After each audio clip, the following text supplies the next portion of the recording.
وكل محدثة بدعة وكل بدعة ضلالة وكل ضلالة في النار. اللهم صل على محمد وعلى آل محمد كما صليت على إبراهيم وعلى آل إبراهيم إنك حميد مجيد. اللهم بارك على محمد وعلى آل محمد كما باركت على إبراهيم وعلى آل إبراهيم إنك حميد مجيد. اللهم بارك على محمد وعلى آل محمد كما باركت على إبراهيم وعلى آل إبراهيم إنك حميد مجيد. رب اجعلني مقيم الصلاة ومن ذريتي ربنا وتقبل دعاء. ربنا اغفر لي ولوالدي ربنا اغفر لي ولوالدي ربنا اغفر لي ولوالدي وللمؤمنين يوم يقوم الحساب. اللهم اغفر لنا والمؤمنين والمؤمنات والمسلمين والمسلمات. میرے محترم معزز سامعین اور میرے ماں اور بہنوں، آپ حضرات کو اس بات کا علم ہے کہ عید الاضحیٰ کی آمد ہے اور عید الاضحیٰ کے اوپر جو سب سے زیادہ کام ہم کرتے ہیں وہ تقریباً قربانی کا ہے، جو کہ قربانی والی سنت کو ہم زندہ کرتے ہیں۔ میرے سامنے کیا ہم نے کبھی غور کیا، ہم نے سوچا، ہم نے اس کے اوپر پڑھا یا سمجھنے کی کوشش کی کہ اتنے 100 سال گزر جانے کے بعد بھی ہم ابراہیم علیہ السلام کی سنت کو زندہ کرتے ہیں، حالانکہ اس کے بعد حضرت ابراہیم علیہ السلام کے بعد اتنے نبی پیغمبر رسول آئے، اور سب سے اہم بات تو یہ ہے کہ جناب محمد رسول اللہ صلی اللہ علیہ وسلم نے بھی ان کی سنت کو زندہ کیا۔ نبی کریم صلی اللہ علیہ وسلم نے قربانی کس طریقے سے کس طرح کی، یہ ایک الگ موضوع ہے، لیکن مختصر میں یہ بتاتا ہوں کہ نبی کریم صلی اللہ علیہ وسلم نے قربانی کی اہمیت کو اجاگر کیا۔ میرے سامنے نہایت افسوس سے یہ بات کہنا پڑتی ہے کہ ہمیں جو واقعات کا علم ہے زیادہ تر ہم نے ایسے ہی سنے ہوں گے، کبھی ہم نے ان کے اوپر غور نہیں کیا کہ ان واقعات کی حقیقت کیا ہے، قرآن کیا کہتا ہے اور احادیث کیا کہتی ہے۔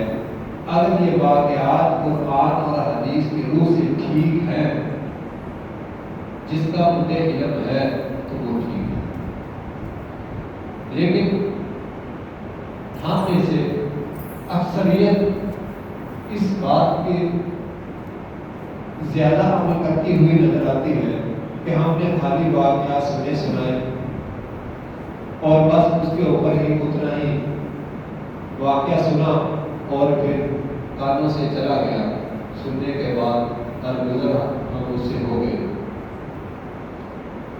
میرے سامنے نہایت ہی تھوڑا سا وقت ہے، میں حضرت ابراہیم علیہ السلام کی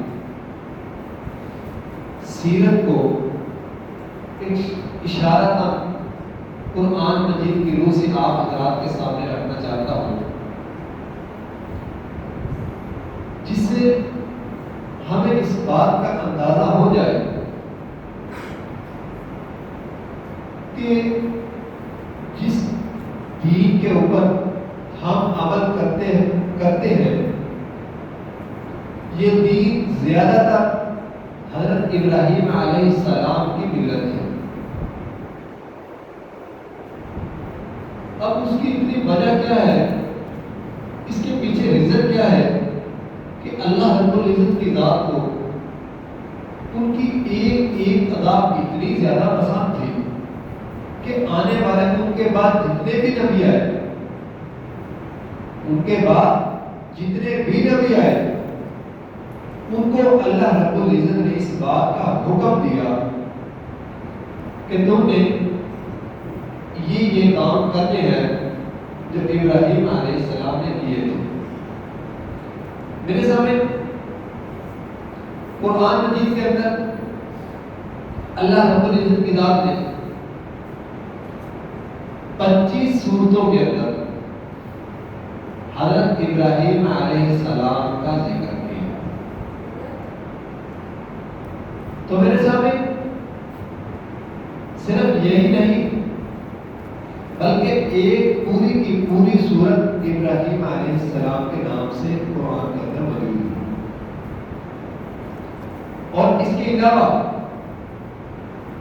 جو حضرت ابراہیم علیہ السلام کا قرآن مجید کے اندر نام آیا وہ تقریباً 73 یا 63 مقام کے اوپر حضرت ابراہیم علیہ السلام کا کم و بیش اتنی زیادہ دفعہ، بلکہ یہ یوں کہہ لیں کہ اگر سب سے زیادہ کسی نبی کا قرآن کے اندر نام آتا ہے تو وہ حضرت ابراہیم علیہ السلام ہی۔ اور میرے سامنے صرف یہی نہیں بلکہ رسول اللہ صلی اللہ علیہ وسلم نے بھی حضرت ابراہیم علیہ السلام کو ابو الانبیاء فرمایا، بلکہ قرآن مجید کے اندر سورۃ نحل کے اندر یہ آیت موجود ہے کہ اللہ رب العزت نے فرمایا ان ابراہیم کان امہ، ان ابراہیم کان امہ۔ اس کے علاوہ میرے سامنے قرآن مجید کے اندر بہت ساری جگہ پر حضرت ابراہیم علیہ السلام کا نام آیا اور حضرت ابراہیم علیہ السلام کی اللہ رب العزت کی ذات نے خود تعریف کی، اور پھر اس کے ساتھ ساتھ حضرت ابراہیم علیہ السلام کے والد کا بھی نام آیا۔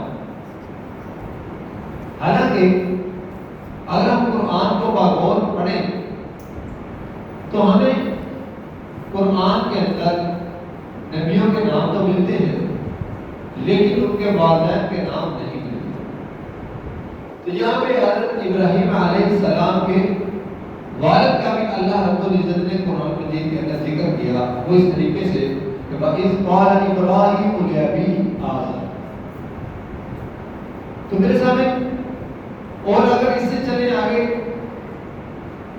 تو ابراہیم علیہ السلام مشرک نہیں تھے۔ اگر کوئی یہ کہے کہ ابراہیم علیہ السلام شروع کے اندر شرک کرتے رہے تو قرآن اس بات کی اس طریقے سے وضاحت کرتا ہوا نظر آتا ہے۔ کیوں؟ یہ بھی کسی نے سوال کیا تھا، بلکہ ابراہیم علیہ السلام کے اوپر یہود و نصارہ نے اس بات کا اعتراض کیا تھا کہ ابراہیم علیہ السلام ہم ان کی پیروی کرتے ہیں، تو لہذا ہم اگر کسی اور کی پوجا کرتے ہیں یا ہم مشرک ہیں تو حضرت ابراہیم علیہ السلام بھی نعوذ باللہ مشرک تھے۔ تو میرے سامنے قرآن کے اندر اللہ رب العزت کی ذات حضرت ابراہیم علیہ السلام کے ایمان کی گواہی کس طریقے سے دیتا ہے۔ قرآن ہمیں یہ بات کہتا ہوا نظر آتا ہے، انی وجہت وجہی للہ فطر السماوات والارض حنیفا وما انا من المشرکین۔ قرآن کیا کہتا ہوا نظر آتا ہے؟ وما انا من المشرکین۔ بلکہ ایک اور جگہ اللہ رب العزت قرآن مجید کے اندر کہتا ہے وَلَمْ يَكُنْ مِنَ الْمُشْرِكِينَ، کہ حضرت ابراہیم علیہ السلام مشرک نہیں تھے۔ کہ تمہارے ذہن کے اندر یہ بات نہ آ جائے کہ حضرت ابراہیم علیہ السلام نے شروع کے اندر بچپن میں یا جوانی میں یعنی کہ نبوت کا اعلان کرنے کے بعد حضرت ابراہیم علیہ السلام نے شرک کو چھوڑا، یہ بات نہیں تھی۔ تو اللہ رب العزت کی ذات نے قیامت تک کے آنے والے انسانوں کو یہ بات بتلا دی کہ حضرت ابراہیم علیہ السلام مشرک نہیں تھے، وہ ایماندار تھے، وہ واحد تھے۔ تو میرے سامنے اس سے اور آگے چلے، بلکہ جو میں نے یہ بات آپ کو پہلے کہی کہ یہود و نصارہ نے اس بات کا دعویٰ کیا تھا کہ وہ ہم ان کے دین کے اوپر ہیں، تو قرآن نے اس بات کی نفی اس طریقے سے کی، ما کان ابراہیم یہودیا ولا نصرانیا ولکن کان حنیفا مسلما وما کان من المشرکین۔ ابراہیم علیہ السلام نہ یہودی تھے نہ نصرانی تھے، بلکہ وہ ایک مخلص فرما بردار مسلمان تھے۔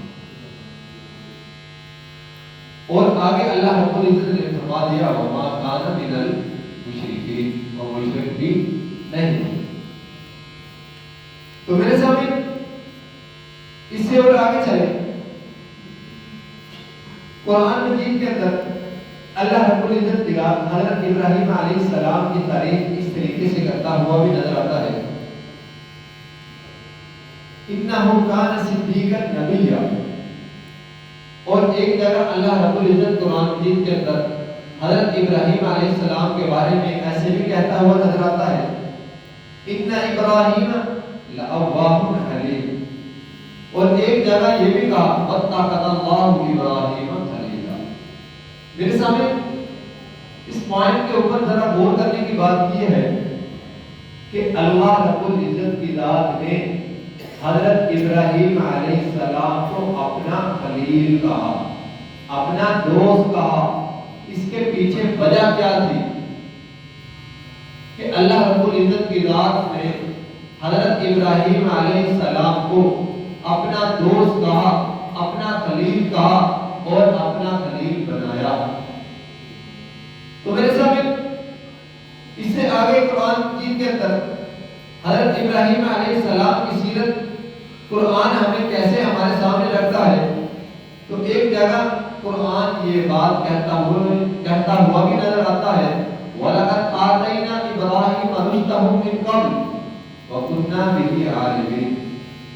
ابراہیم علیہ السلام نے ابتدا ہی سے خوش فہمی اللہ رب العزت نے ان کو عطا کی اور ان کے اندر بہت ساری خوبیاں اللہ رب العزت نے ان کے اندر رکھی۔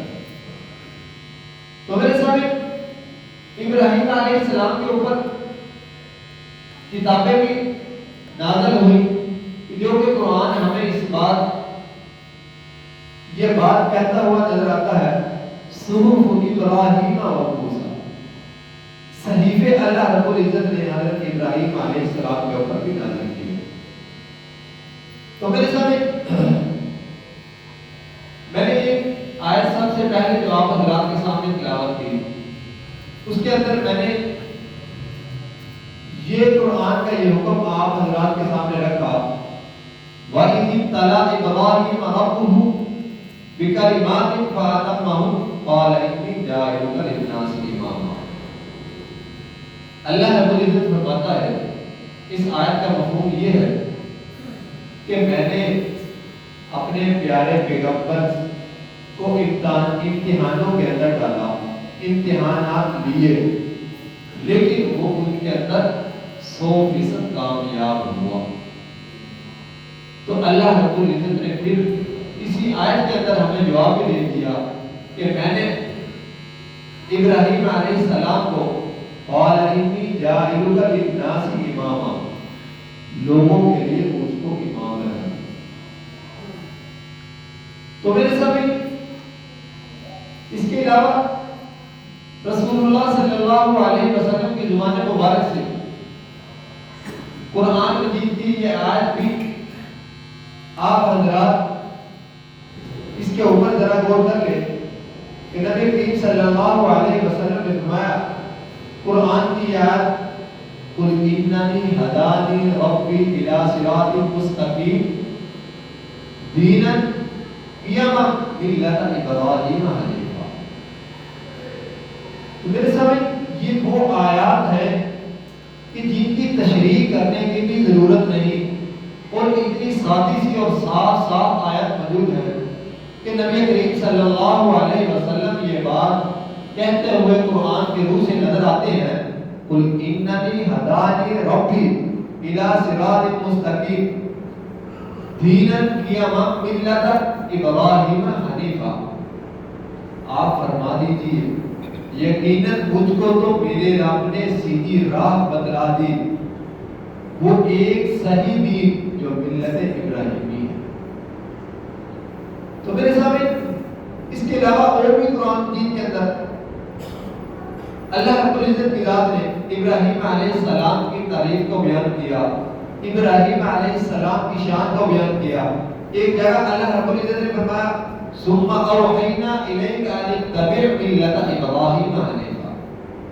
ایک اور جگہ اللہ رب العزت فرماتا ہے قل صدق اللہ فاتبعوا ملت ابراہیم حنیفا۔ تو میرے سامنے صرف یہی نہیں کہا، اس سے اور آگے بڑھ کر اللہ رب العزت کی ذات نے جس طریقے سے ہمیں رسول اللہ صلی اللہ علیہ وسلم کے اسوہ حسنہ پر عمل کرنے کا کہا، اسی طریقے سے حضرت ابراہیم علیہ السلام کی اسوہ حسنہ پر ہمیں عمل کرنے کا قرآن مجید کے اندر کہا گیا۔ اللہ رب العزت نے کیا کہا قد کانت لکم اسوۃ حسنہ فی ابراہیم والذین آمنوا معہ۔ تمہارے لیے ابراہیم اور ان لوگوں میں جو ایمان اور اطاعت میں اس کے شریک ہاتھ میں ایک عمدہ نمونہ ہے۔ تو میرے سامنے اس سے آگے حضرت ابراہیم علیہ السلام کو اللہ رب العزت نے ہدایت کا ذریعہ کس طریقے سے بنایا، ان کو ہدایت کس طریقے سے ملی۔ تو یہ میں بات مختصر کرتا ہوا آگے چلتا ہوں کہ حضرت ابراہیم علیہ السلام کو جب ہوش آئی، بچپنے سے نکلے، تو انہوں نے دیکھا فَلَمَّا جَنَّ عَلَيْهِ اللَّيْلُ رَأَىٰ كَوْكَبًا قَالَ هَٰذَا رَبِّي فَلَمَّا أَفَلَ قَالَ لَا أُحِبُّ الْآفِلِينَ فَلَمَّا رَأَى الْقَمَرَ بَازِغًا قَالَ هَٰذَا رَبِّي فَلَمَّا أَفَلَ قَالَ لَئِن لَّمْ يَهْدِنِي رَبِّي لَأَكُونَنَّ مِنَ الْقَوْمِ الظَّالِمِينَ فَلَمَّا رَأَى الشَّمْسَ بَازِغَةً قَالَ هَٰذَا رَبِّي هَٰذَا أَكْبَرُ فَلَمَّا أَفَلَتْ قَالَ يَا قَوْمِ إِنِّي بَرِيءٌ مِّمَّا تُشْرِكُونَ۔ میرے سامنے حضرت ابراہیم علیہ السلام نے ایک دن دیکھا کہ رات کو ایک ستارہ نظر آتا ہے، تو حضرت ابراہیم علیہ السلام اپنے سوچ کے اندر یہ بات کہتے ہوئے نظر آتے ہیں کہ ہو سکتا ہے یہ میرا پروردگار ہے، یہ میرا رب ہے، لیکن وہ تارا غروب ہو جاتا ہے، پھر چاند نکلتا ہے لیکن چاند بھی چلا جاتا ہے، پھر سورج نکلتا ہے، سورج بھی غروب ہو جاتا ہے۔ تو حضرت ابراہیم علیہ السلام سوچتے ہیں کہ یہ تو میرے رب میرا پروردگار نہیں ہو سکتا. کیوں؟ حضرت ابراہیم علیہ السلام نے اپنی قوم کو دیکھا تھا کہ وہ بتوں کی پوجا کرتے ہیں. تو حضرت ابراہیم علیہ السلام اس بات پہ غور کرتے تھے کہ یہ غلط کر رہے ہیں. ہرگز ایسا نہیں ہو سکتا. کیوں؟ کہ پیغمبر لوگوں کے پیچھے نہیں چلتا. اللہ نے عقل دی ہے، ہمارے اندر بھی عقل موجود ہے. اگر ہم اپنی عقل کو استعمال کریں گے تو یقیناً ہم سیدھے راستے کے اوپر چل سکتے ہیں. لیکن اگر ہم اپنے لوگوں کے پیچھے چلتے ہوئے اپنے راستے کا متعین کریں گے تو میرے سامنے ہم غلط طرف بھی جا سکتے ہیں. اس کی وجہ کیا ہے؟ تو سورۃ ممتحنہ کے اندر حضرت ابراہیم علیہ السلام کے بارے میں قرآن کیا کہتا ہے وہ نظر آتا ہے. اِذْ قَالُوا لِقَوْمِهِمْ إِنَّا بُرَآءُ مِنْكُمْ وَمِمَّا تَعْبُدُونَ مِن دُونِ اللَّهِ كَفَرْنَا بِكُمْ وَبَدَا بَيْنَنَا وَبَيْنَكُمُ الْعَدَاوَةُ وَالْبَغْضَاءُ أَبَدًا حَتَّىٰ تُؤْمِنُوا بِاللَّهِ وَحْدَهُ. تو میرے سامنے حضرت ابراہیم علیہ السلام اپنی قوم کو یہ بات کہتے ہیں کہ میری قوم لوگوں میں اس بات سے بیزار آ چکا ہوں جن کی تم پوجا کرتے ہو، جن کو تم اپنا الہ سمجھتے ہو.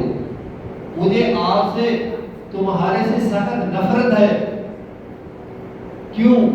کہ یہ تمہارے الہ نہیں ہو سکتے. جن کو تم خود ہی اپنے ہاتھوں سے بناتے ہو اور پھر ان کی پوجا کرتے ہو، وہ آپ کے نفع نقصان کے مالک کیسے ہو سکتے ہیں؟ تو میرے سامنے کہ آج تک یہ بات ہمارے اندر راج نہیں. یہاں پہ میں صرف اشارہ کرتا ہوا آگے چلتا ہوں. آپ اللہ سمجھدار بھی ہیں اور اس کے اوپر غور بھی کریں گے انشاءاللہ. تو میرے سامنے اس کے علاوہ حضرت ابراہیم علیہ السلام سب سے پہلے اپنے گھر والوں سے تبلیغ کا آغاز کرتے ہیں. وہ کس طریقے سے؟ جو کہ حضرت ابراہیم علیہ السلام کا سب سے پہلا امتحان شروع ہو رہا ہے. کیونکہ قرآن ہمیں ہمارے سامنے وہ بات رکھتا ہے جو قرآن نے نقل کی.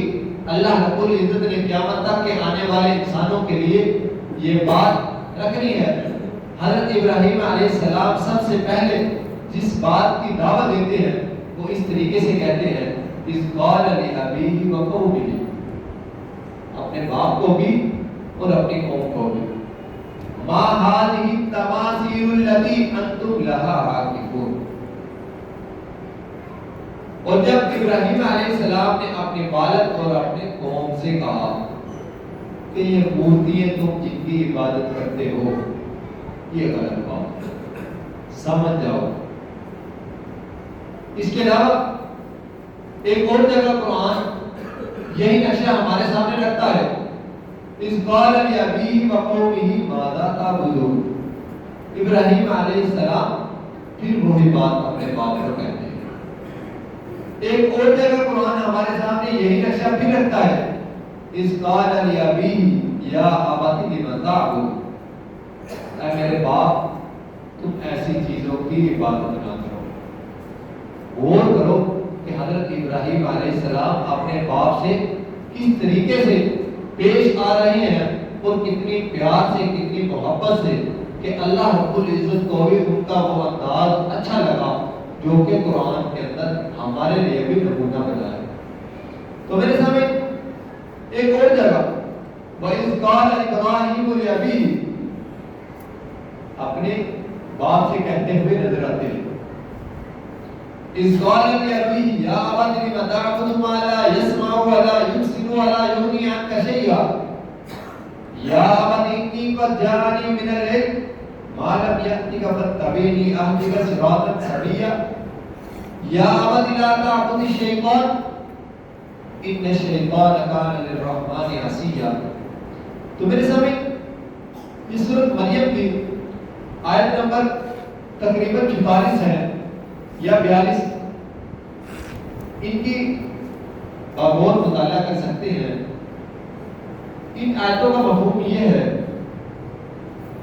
کہ اپنے والد کو حضرت ابراہیم علیہ السلام یہ کہتے ہوئے نظر آتے ہیں، کیا میرے ابا جان، یہ تو تم خود اپنے ہاتھوں سے بناتے ہو اور پھر ان کی پوجا کرتے ہو، یہ تمہارے نفع نقصان کے مالک نہیں ہو سکتے، یہ شیطان ہے جس کی تم عبادت کر رہے ہو، یہ رحمان نہیں ہے. تو میرے سامنے پھر حضرت ابراہیم علیہ السلام کو ان کی قوم کی طرف سے یہ کہتے ہوئے بھی نظر آتا ہے، وَإِذْ قَالَ لِأَبِيهِ وَقَوْمِهِ مَاذَا تَعْبُدُونَ أَئِفْكًا آلِهَةً دُونَ اللَّهِ تُرِيدُونَ فَمَا ظَنُّكُم بِرَبِّ الْعَالَمِينَ وَإِذْ قَالَ إِبْرَاهِيمُ لِأَبِيهِ آزَرَ أَتَتَّخِذُ أَصْنَامًا آلِهَةً إِنِّي أَرَاكَ وَقَوْمَكَ فِي ضَلَالٍ مُبِينٍ. میرے سامنے میں نے شروع کے اندر یہ بات کہی تھی کہ حضرت ابراہیم علیہ السلام کا نام قرآن کے اندر سب سے زیادہ دفعہ آتا ہے، اور حضرت ابراہیم علیہ السلام کے ذکر قرآن کے اندر 25 سورتوں کے اندر آتا ہے. تو میرے سامنے جب ان کی قوم نے یہ بات دیکھی کہ حضرت ابراہیم علیہ السلام ہمیں سمجھا رہے ہیں، اور پھر ایک جگہ قرآن ہمارے سامنے اس طریقے سے نقشہ رکھتا ہے، اور قال راغب انت عن آلهتي یا ابراہیم لئن لم تنتهِ لأرجمنك واهجرني مليا. باپ نے جواب دیا کہ کیا تم میرے معبودوں سے پھرے ہوئے ہو؟ اگر تم اس حرکت سے باز نہ آئے تو یقیناً ہم تمہیں سنسار کریں گے اور تو ہمیشہ کے لیے ہم سے دور ہو جاؤ. تو جب یہ بات سنی حضرت ابراہیم علیہ السلام نے اپنے باپ کی طرف سے، تو پھر حضرت ابراہیم علیہ السلام نے کیا شفقت سے جواب دیا. قرآن نے ہمارے سامنے یہ بات رکھی، قال سلام علیک ساستغفر لک ربی. سلام کہا اور ساتھ یہ بھی کہا کہ میں تمہارے لیے دعا کروں گا، استغفار کروں گا کہ اللہ تمہیں ہدایت دے. تو میرے سامنے اس کے بعد مقصد یہ ہے کہ ایک میلہ آتا ہے، ایک پروگرام جس کو کہہ لیں، تو ساری قوم اور ان کے والد وہاں پہ چلے جاتے ہیں، اور یہ سارا واقعہ قرآن کے اندر موجود ہے. تو حضرت ابراہیم علیہ السلام جب موقع کو غنیمت سمجھتے ہیں، بلکہ حضرت ابراہیم علیہ السلام کو ان کی قوم کے لوگ کچھ کہتے ہیں کہ تم بھی ہمارے ساتھ چلو، تو حضرت ابراہیم علیہ السلام کہتے ہوئے نظر آتے ہیں، فقال انی سقیم، میں بیمار ہوں. اس کو اس طریقے سے اس کا یہ بھی ترجمہ کر سکتے ہیں کہ میں تمہارے لیے پریشان ہوں، تمہارے اس حرکت سے، تمہارے اس رویے سے. تو میرے سامنے جب وہ چلے جاتے ہیں، اس کے بعد حضرت ابراہیم علیہ السلام ان کے بتوں کو توڑ دیتے ہیں، اور وہ جو کڑہا جس طریقے سے جس ذریعے سے وہ توڑتے ہیں، اس کو کلہاڑا سمجھ لیں یا کوئی ڈنڈا سمجھ لیں، وہ بڑے بت کے سر کے اوپر رکھ دیتے ہیں، اس کے کندھے کے اوپر رکھ دیتے ہیں. تو جب وہ آ کر یہ ہاتھ دیکھتے ہیں تو غضبناک ہو جاتے ہیں. تو آ کر فوراً ہی کہتے ہیں کہ ایک ہی بندہ ہے جو ہمارے بتوں کے بارے میں اس طریقے سے غلط باتیں کرتا ہے. تو لوگ کہتے ہیں بلاؤ اس کو. تو حضرت ابراہیم علیہ السلام کو بلایا جاتا ہے. تو حضرت ابراہیم علیہ السلام کو کہتے ہیں کہ یہ تم نے کیا. تو وہ لوگ جب یہ حضرت ابراہیم علیہ السلام کو یہ بات کہتے ہیں، تو حضرت ابراہیم علیہ السلام نے کہا کہ مجھ سے کیوں پوچھتے ہو، اسی سے پوچھ لو. مجھ سے کیوں پوچھتے ہو، اسی سے پوچھ لو کہ تمہارا یہ حشر کس نے کیا. تو جب اس بات سے وہ لا علم ہو جاتے ہیں، ان کے بعد جواب نہیں رہتا، تو پھر وہ بات کیا کرتے ہیں آج بھی اگر کسی ظالم کے سامنے دلیل سے بات کرے، جب اس کے بعد دلیل ختم ہو جائے تو پھر وہ مار پہ، لڑائی پہ، جھگڑے پہ آ جاتا ہے۔ تو یہی حضرت ابراہیم علیہ السلام کی قوم نے کیا۔ تو فوراً انہوں نے کہا کہ کوئی آگ جلائی جائے، کوئی آگ جلائی جائے یا اس کو قتل کر دیا جائے، اس آگ کے اندر اس کو ڈال دیا جائے۔ تو انہوں نے یہ مشورہ کیا کہ حضرت ابراہیم علیہ السلام کو آگ کے اندر ڈال دیتے ہیں۔ تو جب وہ آگ کے اندر ڈالنے لگے تو حضرت ابراہیم علیہ السلام نے کہا حسبنا اللہ و نعم الوکیل، میرے لیے میرا اللہ ہی کافی ہے۔ تو اللہ نے قرآن کے اندر یہ بات کہی، قلنا یا نار کونی بردا و سلاما علی ابراہیم۔ اللہ رب العزت کی ذات نے اس آگ کو گلے گلزار بنا دیا، نقصان نہ دینے والی بنا دیا۔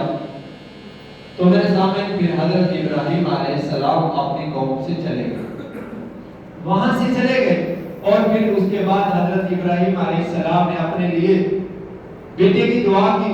تو حضرت ابراہیم علیہ السلام کو بیٹا بھی عطا کیا گیا کہ جو کہ حضرت اسماعیل علیہ السلام کی شکل میں۔ اور پھر یہ واقعہ آپ حضرات نے بغور سنا ہوگا، سمجھا ہوگا کہ جب حضرت ابراہیم علیہ السلام کو خواب کے ذریعے یہ اشارہ دیا گیا کہ تم اپنے بیٹے کی گردن کے اوپر چھری چلا رہے ہو، تو حضرت ابراہیم علیہ السلام نے کہا فَلَمَّا أَسْلَمَا وَتَلَّهُ لِلْجَبِينِ۔ حضرت ابراہیم علیہ السلام نے حضرت اسماعیل علیہ السلام کو کہا کیا بیٹا میں نے یہ خواب دیکھا ہے؟ تو حضرت اسماعیل علیہ السلام نے فرمایا کیا میرے بجان آپ کر گزریے۔ تو میرے سامنے اس واقعے کو اگر آپ حضرات قرآن کی روح سے ایک ایک لفظ پڑھیں گے تو یقیناً ہمارے رونگٹے کھڑے ہو جائیں گے۔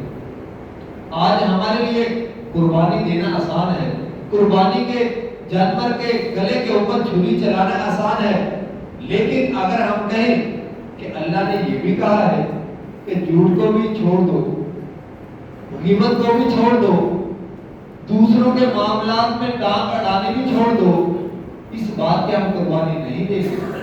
بکرے کی قربانی دینا، دمبے کی قربانی دینا، اونٹ کی قربانی دینا ہمارے لیے بہت آسان ہے، لیکن اگر ہم کہیں کہ اپنے ٹائم کی قربانی دیں اور نماز کے لیے مسجد کے اندر آ جائیں، یہ بات ہم سے ہرگز نہیں ہوگی۔